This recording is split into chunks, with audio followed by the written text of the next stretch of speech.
Les deux types de désintégration de l'argent Ag108. L'argent Ag10847 est un isotope radioactif qui peut se désintégrer suivant une radioactivité β+, pour donner palladium Pd, ou une radioactivité β- pour donner cadmium Cd. 1. Écrire les équations des deux désintégrations possibles.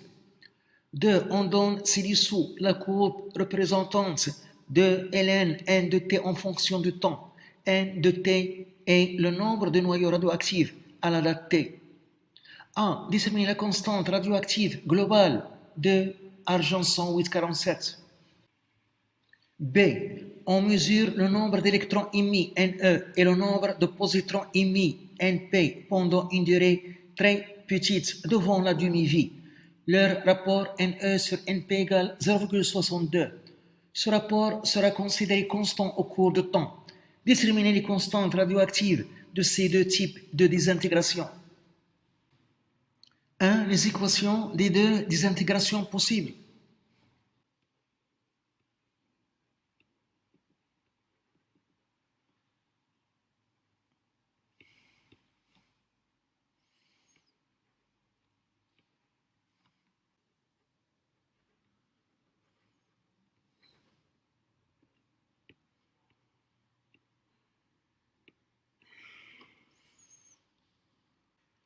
Pour la désintégration β+,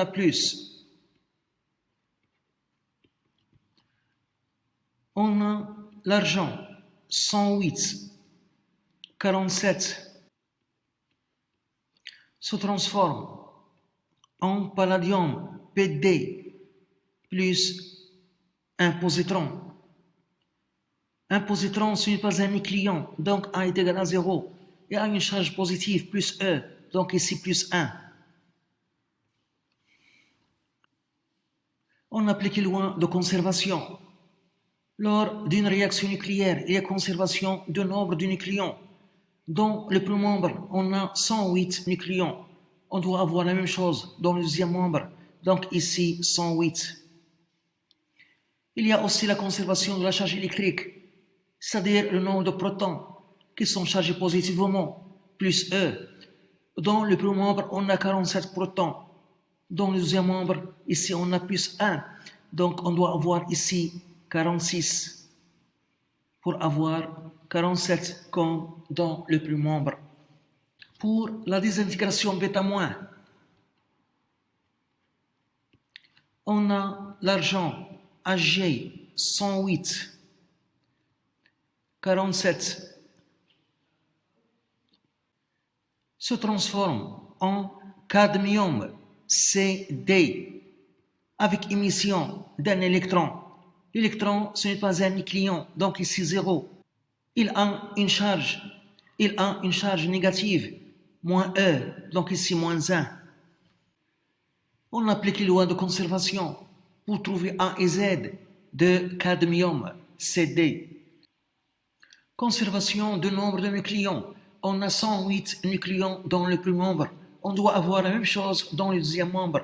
Donc ici, on doit avoir 108.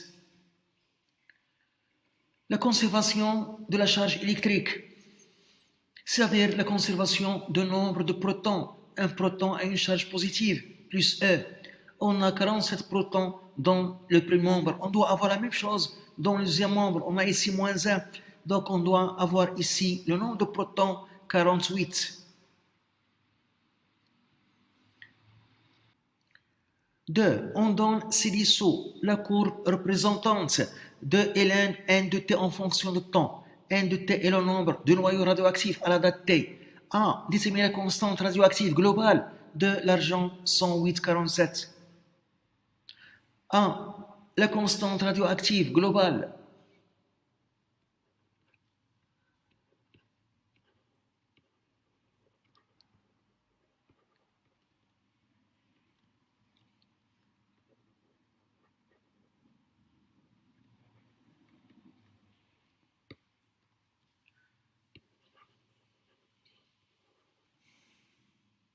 Notez lambda. On a donné la courbe qui représente les variations de ln n de t en fonction du temps. qui est une droite. On doit donc chercher l'équation de cette droite en appliquant la loi de décroissance radioactive. On a n de t, le nombre de noyaux restants, de Hg108 est égal le nombre initial à la date égale à 0, n0, expo moins lambda fois t. Je vais introduire le logarithme népérien. ln n de t est égal ln de n0 plus ln expo moins lambda fois t. ln n de t est égal ln expo moins lambda fois t, c'est moins lambda fois t, plus ln n0.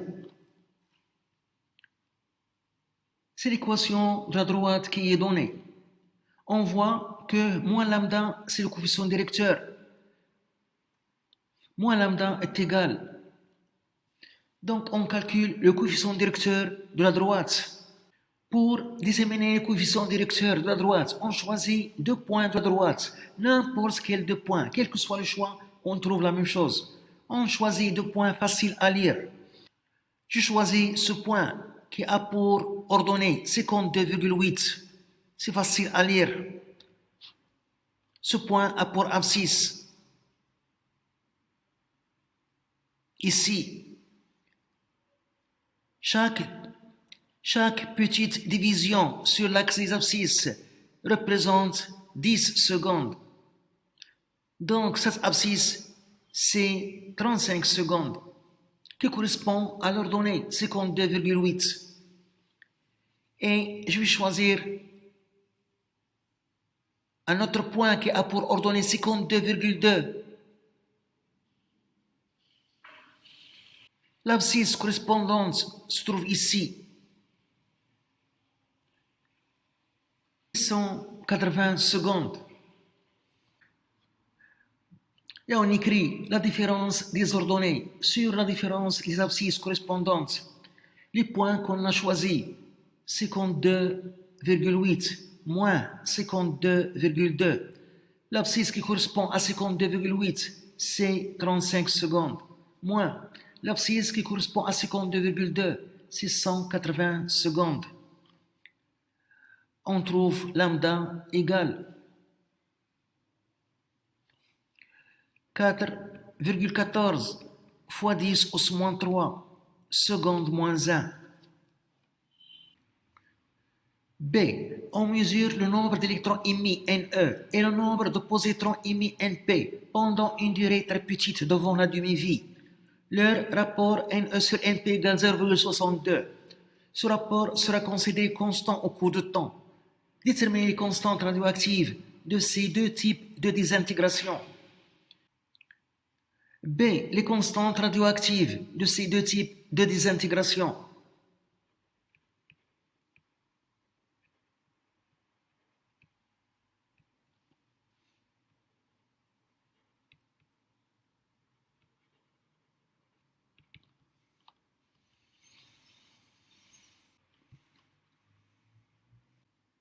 De bêta plus et bêta moins.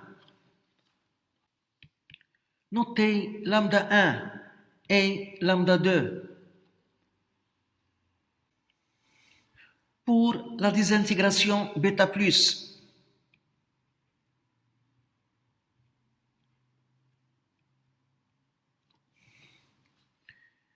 on a l'activité A1 des noyaux d'argent 108 est égale la constante radioactive lambda 1 fois n, le nombre de noyaux Ag108. Pour la désintégration bêta-, on a l'activité des noyaux d'argent 108 A2 est égale la constante radioactive lambda 2 fois le nombre de noyaux d'argent 108.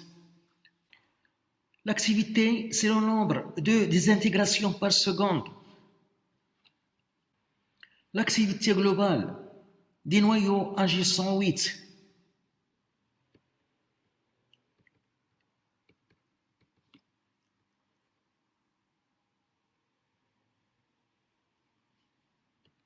Notez A est égal à la constante radioactive globale lambda fois n, le nombre de noyaux d'argent 108.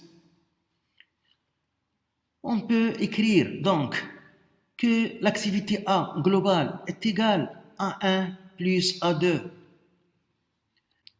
car l'activité, c'est le nombre de désintégrations par seconde. Donc, le nombre de désintégrations globales, c'est le nombre de désintégrations par bêta plus le nombre de désintégrations par bêta moins par seconde. L'activité A, c'est lambda fois n. L'activité A1, c'est lambda 1 fois n. L'activité A2, c'est lambda 2 fois n. On simplifie par n et on trouve la constante radioactive globale est égale à la somme lambda 1 plus lambda 2. La somme des constantes radioactives des intégrations bêta plus et bêta moins. On cherche lambda 1 et lambda 2. On a deux inconnus, donc il faut une deuxième équation. C'est le rapport donné. On a donné le nombre d'électrons émis sur le nombre de positeurs émis est égal à 0,62. Le nombre d'électrons émis et le nombre de positeurs émis, ce nombre correspond à la même durée. Le nombre d'électrons émis, c'est le nombre de désintégrations. Le nombre de protons émis, c'est le nombre de désintégrations. Donc ce rapport est égal au rapport des activités A2 sur A1, car l'activité, c'est le nombre de désintégrations par seconde. Et ce rapport, c'est lambda 2 fois n sur lambda 1 fois n. On simplifie par n et on trouve la deuxième équation qu'on a besoin pour trouver lambda 1 et lambda 2. Donc, lambda 2 sur lambda 1 est égal à 0,62, ce qui donne lambda 2 est égal à 0,62 fois lambda 1. Et je remplace ici lambda 2 par son expression 0,62 fois lambda 1. Et par suite, lambda est égal à lambda 1 plus 0,62 fois lambda 1. Donc, la constante radioactive globale lambda est égale à lambda 1. Je factorise par lambda 1 plus 0,62. Donc, lambda 1 est égal à lambda divisé par 1,62. Lambda, c'est 4,14 fois 10 os moins 3 divisé par 1,62. On trouve lambda 1 égale 2,56 fois 10 os moins 3 seconde moins 1. C'est la constante radioactive de la désintégration bêta plus. On a la relation lambda, la constante radioactive globale est égale à lambda 1 plus lambda 2. Donc, lambda 2 est égal. Lambda 2, c'est la constante radioactive de la désintégration bêta moins est égal lambda moins lambda 1. Application numérique, lambda 2 est égal. Lambda, c'est 4,14 fois 10 au second 3 moins lambda 1, 2,56 fois 10 au second 3. On trouve lambda 2 égale